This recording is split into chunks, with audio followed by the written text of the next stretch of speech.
Hello दोस्तों, स्वागत है आप सभी का आपके अपने चैनल एचपी सक्सेस क्लासेस में। दोस्तों 11 अप्रैल का करंट अफेयर आज पढ़ने जा रहे हैं। तो वीडियो को लाइक करना और कमेंट करना और वीडियो को हाइप जरूर दो यार, आप लोग हाइप नहीं दे रहे हो। ठीक है, तो काफ़ी इंपॉर्टेंट सेशन होने वाला है और बहुत सारी चीज़ें मैं याद करूंगा आज के सेशन में। बहुत आराम आराम से पढ़ेंगे और क्विज भी अपलोड हो रही है अप्रैल की। तो डेली पढ़ रहा है क्विज भी अटेम्प्ट करें जरूर। ठीक है, तो स्टार्ट करते हैं सेशन को। रिकॉर्डिंग प्रॉपर है, चलो। और इस पेज के अंदर वीडियो अपलोड हो जाएगी आज और कल में। ठीक है, बाई कर सकते हो, कोड यूज करोगे HP18 तो 249 रुपीज़। ठीक है, पहले क्वेश्चन पे चलते हैं। अभी रिसेंटली इंडिया और इजिप्ट के बीच में एक एक्सरसाइज होती है साइक्लोन। ठीक है, और ये अभी अनहस इजिप्ट के अंदर हुई है। तो कौन सा एडिशन हुआ है, क्वेश्चन में एडिशन पूछा है। ठीक है, तो कौन सा एडिशन हुआ है अभी रिसेंटली, फोर्थ एडिशन हुआ है। ठीक है, साइक्लोन एक्सरसाइज का। और इंडियन आर्मी के 25 पर्सोनेल जो है एलिट फोर्स से, वो इसमें पार्टिसिपेट करने गए हैं। ठीक है, अब बात करें ऑप्शन से। 16वां एडिशन किसका था। इंडिया और अमेरिका के बीच में वज्र प्रहार एक्सरसाइज होती है, इंडिया एंड यूएसए के बीच। ठीक है, तो 16वां एडिशन था, कहाँ पे हुआ, ये हिमाचल प्रदेश के बकलों में हुआ है।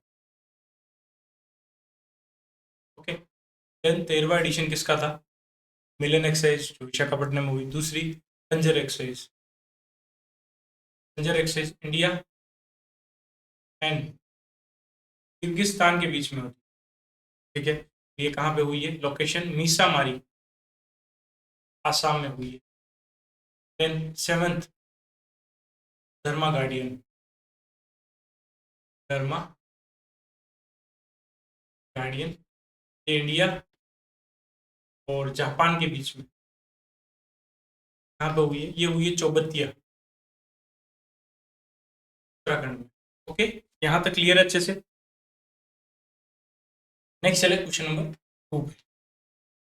इसने भी रिसेंटली आरोग्य वन इनिशिएटिव लॉन्च किया है to develop the thematic medicinal tree plantation on vacant land along national highway to enhance biodiversity and promote traditional knowledge. तो हाईवे के पास जो भी वैकेंट लैंड है वहाँ पे थीमेटिक मेडिसिनल ट्री प्लांटेशन करने वाला है।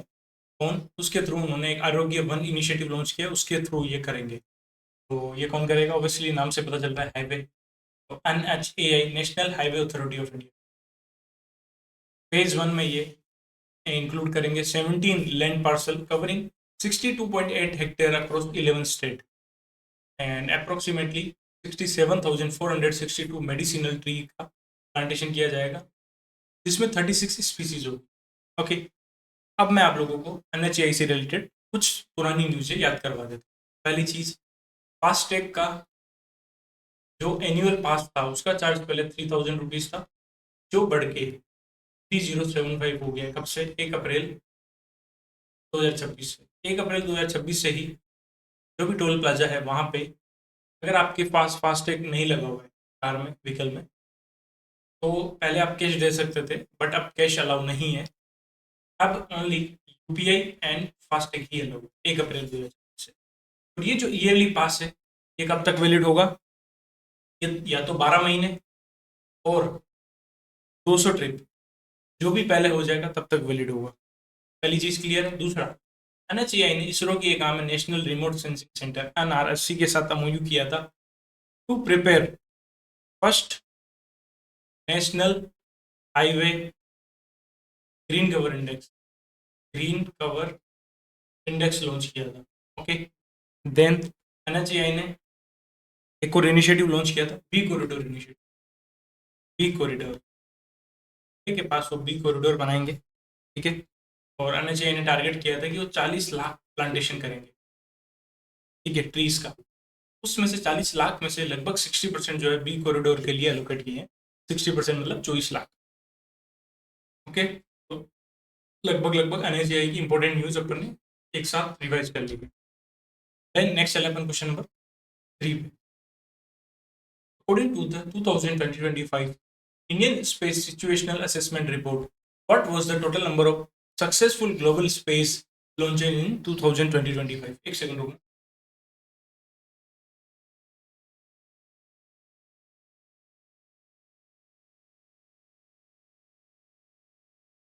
तो Indian space situational assessment report अभी रिलीज हुई है, उसके अकॉर्डिंग 2025 में टोटल कितने सक्सेसफुल ग्लोबल स्पेस लॉन्चेज हुए थे, तो टोटल नंबर 315 है। The global space community reached a significant milestone with 315 successful launches and approximately 4651 object placed in orbit. Orbit के अंदर 4651 ऑब्जेक्ट प्लेस किए गए, और सक्सेसफुल अगर लॉन्चेज की बात करें स्पेस में तो वो 315 थे। ठीक है, एंड स्पेसएक्स ने अकेले ने 170 लॉन्च किए हैं, 165 फाल्कन के, ठीक है, फाल्कन 9 के, एंड 5 है स्टारशिप फ्लाइट के। यूएसए ने 181 अटेम्प्ट किए, देन चाइना ने 92, रशिया ने 17, और कितने ऑर्बिट के अंदर कितने ऑब्जेक्ट प्लेस हुए, 4651। ओके, एंड इंडिया ने सक्सेसफुली कंडक्ट किए 5 orbital launches, deploying 8 satellite. 5 orbital launch किए, उसमें 8 सैटेलाइट थी, and achieving A historic milestone with the autonomous docking of its SpaDeX satellites. ठीक है, और 116 नंबर न्यूज में था, क्यों? वर्ल्ड हैप्पीनेस इंडेक्स रिलीज हुआ है, हैप्पीनेस इंडेक्स आया है 2026 का, उसमें इंडिया की रैंक 116 है। लास्ट ईयर इंडिया 118 पे था। ठीक है, and Nepal 99, Pakistan 104, and top 5 मैंने याद कराया था, कैसे याद करना है? हैप्पी, हैप्पी कौन होगा? जो ज़्यादा फन वाला बंदा होगा, तो वो है फिनलैंड। अब जो ज़्यादा फन करेगा उसको कूल भी होना पड़ेगा, आइसलैंड। आइसलैंड की स्पेलिंग में लास्ट में कौन सा लेटर आ रहा है? डी। डी से डेनमार्क। ठीक है, फोर्थ पे पहली साउथ अमेरिकन कंट्री आई है, वो है कोस्टारिका, एंड 5 पे स्वीडन। स्वीडन और डेनमार्क आपको मोस्टली हर एक इंडेक्स में टॉप 5 में दिखेंगे, आप मोस्ट ऑफ द इंडेक्स की बात करो। ठीक है, नेक्स्ट चले क्वेश्चन नंबर 4 पे। Union cabinet has recently cleared A package of bills. तो कैबिनेट ने भी कुछ बिल पास किए हैं, क्लियर किए हैं, जिसमें था 131st constitutional amendment bill and delimitation bill to operationalise the 33%, one third of one third women's reservation in Lok Sabha and state assembly by which year general elections. तो लोकसभा और स्टेट असेंबली के अंदर वुमेन को 33% रिजर्वेशन देना है, मतलब 33% सीट जो है वुमेन के लिए होनी चाहिए। कौन से ईयर तक? तो 2029 के general election. The law is the constitution 106 amendment act 2023, जिसको नारी शक्ति बंधन बंधन अधिनियम भी बोलते हैं। और ये जो बिल है ये बताता है कि 33% reservation for the women in the Lok Sabha, state assembly and Delhi legislative assembly के अंदर। ठीक है, एंड बट ये रिजर्वेशन जो राज्यसभा में प्रोवाइड नहीं करेगा, ठीक है, और स्टेट लेजिस्लेटिव काउंसिल में कहीं नहीं करेगा। ठीक है, लोकसभा में करेगा, स्टेट लेजिस्लेटिव असेंबली में करेगा, और दिल्ली लेजिस्लेटिव असेंबली। ठीक है, स्टेट लेजिस्लेटिव काउंसिल में नहीं करेगा। जो 33% रिजर्वेशन है वुमेन के लिए, one third of seats are further reserve for women, उन वुमेन के लिए जो 80 ST से बिलोंग करती है। जो ओबीसी से बिलोंग करेगी वुमेन, उनके लिए कोई कोटा नहीं है। और ये रिजर्वेशन 15 ईयर के लिए ग्रांट किया है, इसको एक्सटेंड भी कर सकते हैं। And the move design to fast track the Nari Shakti बंधन अधिनियम 2023, जिसका मेन एम था कि लोकसभा की जो स्ट्रेंथ है वो बढ़ानी है। क्योंकि एक वर्ल्ड बैंक की रिपोर्ट आई थी, मैंने पढ़ी थी लास्ट ईयर, कि टोटल ग्लोबली अगर बात करें वुमेन का जो पॉलिटिकल रिप्रेजेंटेशन है कितना है, तो ग्लोबली बहुत कम है, लगभग 27% के आसपास है। बहुत पुराना डेटा है 2025 का। ठीक है, और उस इंडेक्स में इंडिया 171वें नंबर पर था। ठीक है, तो इंडिया चाहता है कि लोकसभा में वुमेन का रिप्रेजेंटेशन बढ़े, पॉलिटिकल रिप्रेजेंटेशन वुमेन का बढ़े। और लोकसभा की जो स्ट्रेंथ है 543, उससे बढ़ा के 816 करने का टारगेट है इस बिल के थ्रू। ठीक है, इसमें 273 रिजर्व होगी वुमेन के लिए। क्लियर है? और अभी रिसेंटली इंडिया ने अनाउंस किया है कि इंडिया सेटअप करने वाला है $1.5 बिलियन सोवर्जियन गारंटी फंड बैक जो भी इंश्योरर है जो शिप को कवर कर रहे हैं। ठीक है, वैसे एल शिप है, उनको भी कोई डैमेज हो जाए तो उनके लिए भी इंश्योरेंस होता है, ठीक है? उनके लिए एक सोवरजियन गारंटी फंड लॉन्च किया है, $1.5 billion. Next question number 5। India has formally withdrawn its bid to host the 33rd Conference of Parties COP33 to the United Nations Framework Convention on Climate Change UNFCCC। COP बहुत सारी होती है अलग अलग, ठीक है? उसमें से COP33 है UNFCCC। तो इंडिया ने 33rd कॉन्फ्रेंस के लिए बिड की थी और इंडिया ने विड्रॉ कर लिया कि हम नहीं करेंगे। अब क्वेश्चन ये पूछ रहा है कि यूएनएफसीसी का हेडक्वार्टर कहाँ पे है? इसका हेडक्वार्टर बॉन जर्मनी में है, ठीक है? एंड अब दूसरे ऑप्शन से हेडक्वार्टर देख लेते हैं। नैरोबी में कौन कौन से हेडक्वार्टर है? United Nation Environment Programme, United Nation Habitat, Ebene Mauritius, Indian Ocean Rim Association का हेडक्वार्टर है यहाँ पे। एंड ब्रुसेल्स में नाटो का हेडक्वार्टर है, ओके। यूरोपियन यूनियन का है, इंटरनेशनल डेयरी फेडरेशन का है, वर्ल्ड कस्टम ऑर्गेनाइजेशन का है, बहुत सारे हैं, ठीक है? मोदी जी ने प्रपोज किया था कि COP33 जो होगा, तो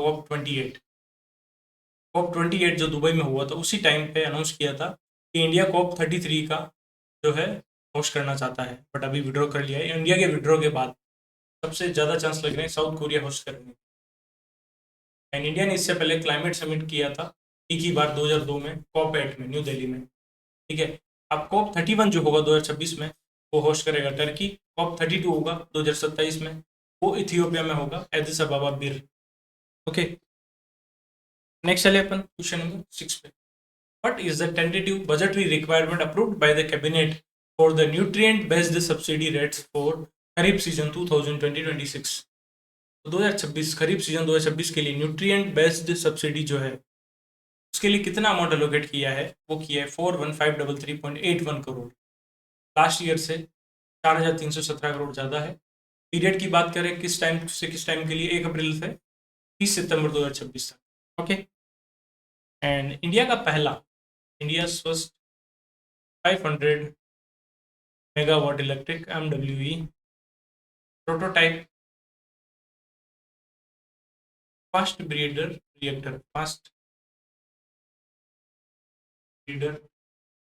रिएक्टर जो है, ये कहाँ पे चल रहा है अभी?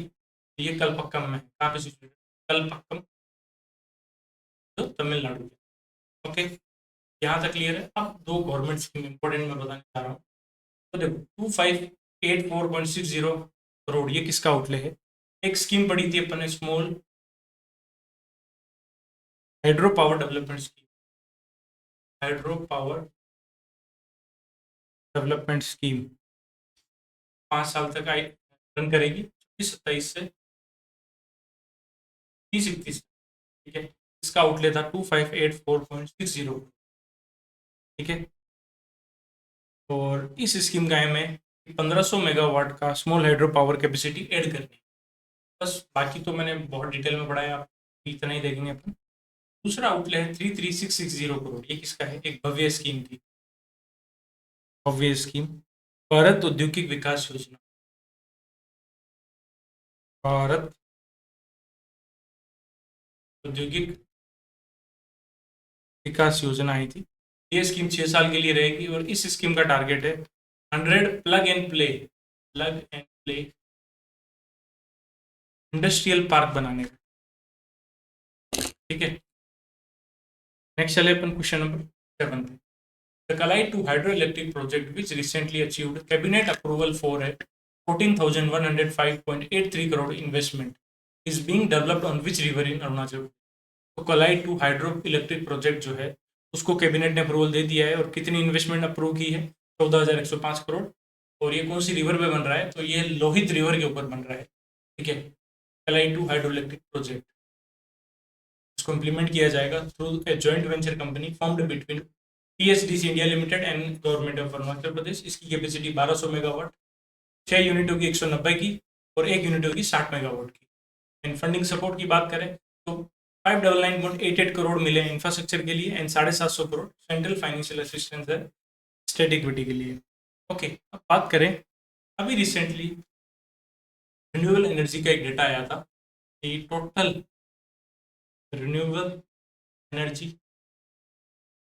इंस्टॉल्ड कैपेसिटी के टर्म्स में, इंस्टॉल्ड कैपेसिटी में इंडिया कौन से नंबर पे आया? टोटल रिन्यूएबल एनर्जी कैपेसिटी में इंडिया थर्ड नंबर पे आ गया। फोर्थ पे ब्राज़ील है, इंडिया ने ब्राज़ील को सरपास कर दिया है। नंबर 1 पे China renewable energy capacity, number 2 पे यूएस एंड नंबर 3 पे इंडिया है। And total renewable energy capacity कितनी है इंडिया की? रिन्यूएबल एनर्जी कैपेसिटी वो है 250.5 मेगावाट, गीगावाट से, मेगावाट तो क्या होगी, गीगावाट। इसमें से 2025 में कितनी ऐड की है? 45 गीगावाट 2025 में ऐड की है। और सोलर पावर जनरेशन में इंडिया ग्लोबली थर्ड नंबर पे है एंड विंड पावर में इंडिया फोर्थ नंबर पे है। Is it clear? नेक्स्ट चले क्वेश्चन नंबर 8 पे। Cabinet committee on economic affair ने अप्रूव किए 26,069.50 crore investment for the 1720 megawatt Kamala hydroelectric project on 8 April. Which central PSU will implement the 1720 megawatt Kamla hydroelectric project in a joint venture with the government of Arunachal। तो ये जो 1720 megawatt का कमला hydroelectric project है, इसको implement कौन कराएगा? कौन करेगा इसको इम्प्लीमेंट? करेगा NHPC लिमिटेड। ठीक है, 1720 मेगावाट का है, इसमें 8 यूनिट 210 मेगावाट की, 1 यूनिट 40 मेगावाट की होगी। और ये कमला रिवर के ऊपर लोकेटेड है। कमला रिवर जो है सुबनसिरी रिवर की ट्रिब्यूटरी है। ठीक है, and government, union government 4743.98 crore जो है स्पेसिफिकली देगा फ्लड मॉडरेशन इन ब्रह्मपुत्र वैली में। ठीक है, फ्लड को कंट्रोल करने के लिए, कुछ को मॉडर्नाइज किया जाए उसके लिए 4743.98 करोड़ अलोकेट किए हैं। और इस प्रोजेक्ट के लिए 196 किलोमीटर का रोड और ब्रिज बन जाएंगे जो नॉर्मल लोगों को हेल्प करेंगे। एंड दिव्या सिंह अभी न्यूज में थी कि दिव्या सिंह जो है फर्स्ट इंडियन वुमेन बनी है जिन्होंने अभी रिसेंटली जो रीच की है, जिन्होंने सबमिट किया है Mount Everest base camp. Mount Everest base camp bicycle, cycle के through Mount Everest base camp पे पहुंचे हैं। माउंट एवरेस्ट बेस कैंप की हाइट क्या है? 5364 मीटर। फर्स्ट इंडियन है और ग्लोबली सेकंड नंबर पर है। इससे पहले बांग्लादेश की कामत बिल कहोर ने ये कंप्लीट किया है। कामत बिल कहोर। Question number 9। PLI production linked incentive scheme for food processing industry is implemented by which ministry? ये ministry of food processing industry ने इम्प्लीमेंट किया है। और इसके अंदर जो क्यूमुलेटिव इन्वेस्टमेंट है वो 9,000 करोड़ को क्रॉस कर गई है।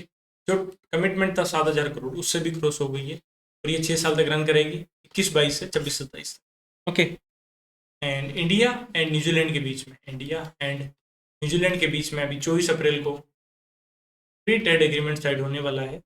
और इसका टारगेट है कि 5 बिलियन इस FTA से इंडिया और न्यूजीलैंड के बीच में बायलैटरल ट्रेड जो है उसका टारगेट है $5 billion with in 5 year achieve करने हैं।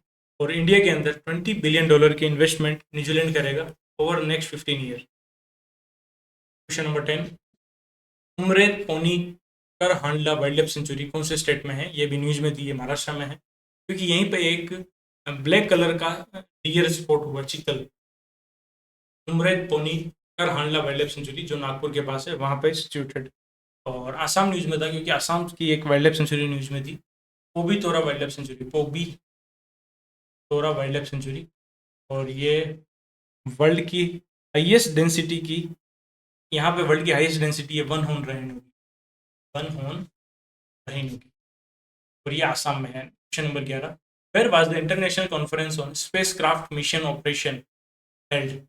स्पेस क्राफ्ट मिशन ऑपरेशन की जो इंटरनेशनल कॉन्फ्रेंस है सेकंड एडिशन, ये बेंगलुरु में हुई है अभी। इसकी थीम है innovative operation for smart and sustainable space mission management. ठीक है, और इसको ऑर्गेनाइज किया है ISRO, astronomical society of India and international academy of astronauts ने। अहमदाबाद न्यूज में था, क्यों? क्योंकि इंडियन रेलवे ने अभी रिसेंटली लॉन्च किया है इंडिया का first LNG diesel LNG diesel fuel diesel electric multiple unit. कहाँ पे इनोग्रेट किया है? साबरमती, अहमदाबाद में। देन लखनपुर है उड़ीसा का, ये न्यूज में था क्योंकि यहाँ पे भी रिसेंटली इंडिया का first indigenous coal to ammonium nitrate project setup किया जा रहा है। Coal to ammonium nitrate project setup किया जा रहा है। कौन सेटअप कर रहा है? वो कर रहा है, कौन सेटअप कर रहा है? Bharat coal gasification and chemical limited plus Mahanadi coal field limited, ये मिलकर कर रहे हैं। इस प्रोजेक्ट के लिए मिनिस्ट्री ऑफ कोल जो है 1350 करोड़ रुपए दे रहे हैं। और बेंगलोर में इंटरनेशनल डैम कॉन्फ्रेंस भी हुई थी, पढ़ाता है। क्वेश्चन नंबर 12 पे चलते हैं। स्किल आउटकम फंड इनिशिएटिव किसने लॉन्च किया है? तो ministry of skill development and entrepreneurship ने लॉन्च किया है। इसका आउटले 530 करोड़ है। ठीक है, स्किल आउटकम फंड कैंपेन, इसको एंकर करेगा एनएसडीसी, जो ministry of skill development and entrepreneurship के अंडर आता है। एंड इस फंड का एम है to mobilise public and private capital to scale outcome based financing करनी है। ठीक है, मतलब बहुत सारी पब्लिक और प्राइवेट कंपनी है, ठीक है, ट्रेनिंग प्रोवाइड हो गई है, ठीक है, बट उनकी जॉब नहीं लगी है, फिर भी जो कंपनी उनको पैसा मिल जाता है गवर्नमेंट के थ्रू। बट अब ये बोला है कि उनको पैसा, कंपनी को पैसा तभी मिलेगा जब उनकी जॉब लगेगी। समझ में आया? तो ये आउटकम बेस्ड फाइनेंसिंग हो गई एक तरीके से, जो लिंक करेगी investment directly to the verified employment outcome such as job placement, retention and career progression. And Andhra Pradesh reorganisation act को अमेंड किया है अभी। आंध्र प्रदेश रीऑर्गेनाइजेशन एक्ट 2014 को अमेंड किया है, और इसमें ये बोला है अमरावती को होल कैपिटल डिक्लेयर किया है। पहले 3 कैपिटल का चल रहा था कि आंध्र प्रदेश की 3 कैपिटल होगी अलग अलग, बट अब अमरावती को डिक्लेयर कर दिया है। क्वेश्चन नंबर 13, एक रिपोर्ट आई है from borrower to builder women in India's evolving credit market. ये रिपोर्ट किसने लिखी है, किसने रिलीज की है, लॉन्च की है? ये की नीति आयोग ने। सेकंड एडिशन रिलीज किया है from borrower to builder women and India's evolving credit market. ठीक है, और वुमेन बोरोवर इन इंडिया जो है, इंडिया के अंदर जो वुमेन बोरोवर है, उनका क्रेडिट पोर्टफोलियो 76 लाख करोड़ है, जो टोटल का 26% है। 2017 से बात करें तो 4.8 टाइम जो है क्रेडिट एक्सपोजर जो है वुमेन का, वो ग्रो हुआ है। And the number of credit active women borrower जो है, उनमें CAGR में कितना परसेंट ग्रोथ हुई है? 9% की CAGR की ग्रोथ हुई है। एंड क्रेडिट पेंट्रेशन जो है 19% से 36% हो गया है। And total outstanding credit to women जो है 16 लाख करोड़ से 26 लाख करोड़ हो गया, जो 26% है टोटल का। ओके, एंड जिंदल स्टेनलेस का ब्रांड एम्बेसडर किसको बनाया? जिंदल स्टेनलेस का ब्रांड एम्बेसडर किसको बनाया? अभी धुरंधर रणवीर सिंह को बनाया। क्वेश्चन नंबर 14 पे चलते हैं। माउंट सेमेरू जो है tallest and one of the most active volcano है। ये कहाँ पे है? इंडोनेशिया में है, एंड इसको महामेरू भी बोलते हैं। ठीक है, इंडोनेशिया के अंदर है। एंड अभी रिसेंटली एशियन स्क्वैश फेडरेशन ने मेंस प्लेयर का अवार्ड किसको दिया है? मेंस प्लेयर जिसको बोलेंगे डाटो एलेक्स ली अवार्ड। इस अवार्ड का नाम है डाटो एलेक्स ली अवार्ड। मेंस प्लेयर का अवार्ड किसको दिया है? हरभजन सिंह को दिया है। एंड वुमेन्स प्लेयर का अवार्ड किसको दिया है? जूनियर कैटेगरी में वुमेन्स प्लेयर हसन मूसा अवार्ड भी बोलते हैं उसको, हसन मूसा अवार्ड, और ये जूनियर कैटेगरी में ये दिया है अनाहत सिंह को, अनाहत सिंह को। एंड सीनियर वुमेन्स प्लेयर का अवार्ड किसको दिया है? Senior women's player of the year का अवार्ड दिया है जापान की सातोमी वतनबे। लास्ट क्लास में मैंने पूछा था इंटरनेशनल स्पेस फेडरेशन का हेडक्वार्टर बताना, आप लोगों ने नहीं बताया। इसका हेडक्वार्टर हेस्टिंग यूके के अंदर है। क्वेश्चन नंबर 15, कौन सा स्टेट के हाई कोर्ट ने भी रिलीज किया comprehensive AI policy in 2026 that strictly ban the use of AI in drafting judgement? कौन से हाई कोर्ट ने भी रिसेंटली बैन कर दिया है एआई के यूज को इन ड्राफ्टिंग जजमेंट? तो ये किया है गुजरात में। गुजरात ने बैन कर दिया है, strictly bans the use of AI in drafting judgment, preparing order and in any form of judicial decision making में AI का यूज नहीं होगा। एंड मेघालय ने भी रिसेंटली स्टारलिंक के साथ एमओयू किया है, स्टारलिंक के साथ एमओयू किया to boost digital access digital access in remote area. ठीक है, क्वेश्चन नंबर 16 पे चलते हैं। प्रधानमंत्री आवास योजना ग्रामीण को कितने साल कंप्लीट हो गए? 10 साल कंप्लीट हो गए, क्योंकि 1 अप्रैल 2016 को इसको लॉन्च किया था और अभी 1 अप्रैल 2026 को 10 साल कंप्लीट हो गए हैं। और ये फाइनेंशियल ईयर 28-29 तक रन करेगी। एंड फाइनेंशियल असिस्टेंस के लिए मिनिमम यूनिट की जो साइज है 25 स्क्वायर किलोमीटर होनी चाहिए। एंड कितनी फाइनेंशियल असिस्टेंस मिलेगी? 1.2 लाख प्लेन एरिया में, हिली एरिया में 1.30 lakh rupees. End fund sharing pattern की बात करें तो सेंट्रल और स्टेट में तो 60-40, प्लेन एरिया में 90-10, नॉर्थ ईस्ट और हिली एरिया में। ओके, एंड अभी नए सीएमडी कौन बने हैं? किसके? पावर ग्रिड के। पावर ग्रिड के न्यू सीएमडी कौन बने हैं? वो बने हैं बूरा वामसी राम मोहन। बूरा वामसी राम मोहन जी पावर ग्रिड के सीएमडी बने हैं। एंड इन्होंने रिप्लेस किया है रविंद्र कुमार त्यागी को। रविंद्र कुमार त्यागी जी को रिप्लेस किया है। क्वेश्चन नंबर 17, फर्स्ट एडिशन हुआ है अभी recently world Buddhist piece conference का। कहाँ पे हुआ है? तो ये हैदराबाद में हुआ है। वर्ल्ड बुद्धिस्ट पीस कॉन्फ्रेंस का पहला एडिशन है। ठीक है, और अभी एक बुक आई थी, from guerrilla fighter to chief minister. From guerrilla fighter to chief minister. इस बुक के ऑथर कौन है? इस बुक के ऑथर है जोरमथंगा। ओके, अब चले अपन बैंकिंग अवेयरनेस पे पहले क्वेश्चन पे। कौन सी कंपनी ने लॉन्च किया है market linked saving plan promise for wealth? ये किया है कनारा कैनरा एचएसबीसी लाइफ इंश्योरेंस ने लॉन्च किया है प्रोमिस फॉर वेल्थ। और बैंक ऑफ बड़ौदा ने भी लॉन्च किया है बॉब संवाद। बॉब संवाद ये एक AI powered multilingual conversation AI platform. Question number 2 पे चलते हैं।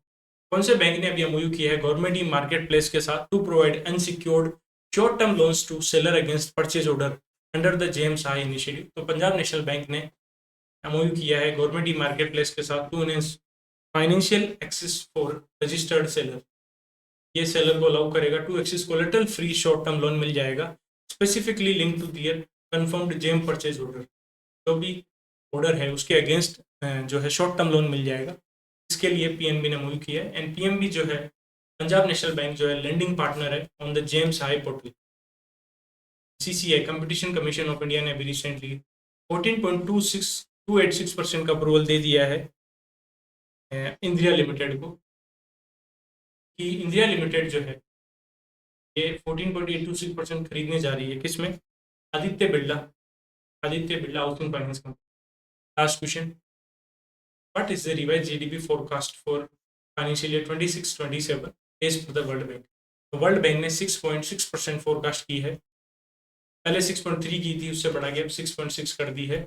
फाइनेंशियल ईयर 27 के लिए आरबीआई ने 6.9, ओईसीडी ने 6.1, मूडीज ने 6%। Okay, thank you for watching this video. मिलते हैं नेक्स्ट वीडियो में। थैंक यू दोस्तों। जय श्री राम, राधे राधे, जय बजरंगबली।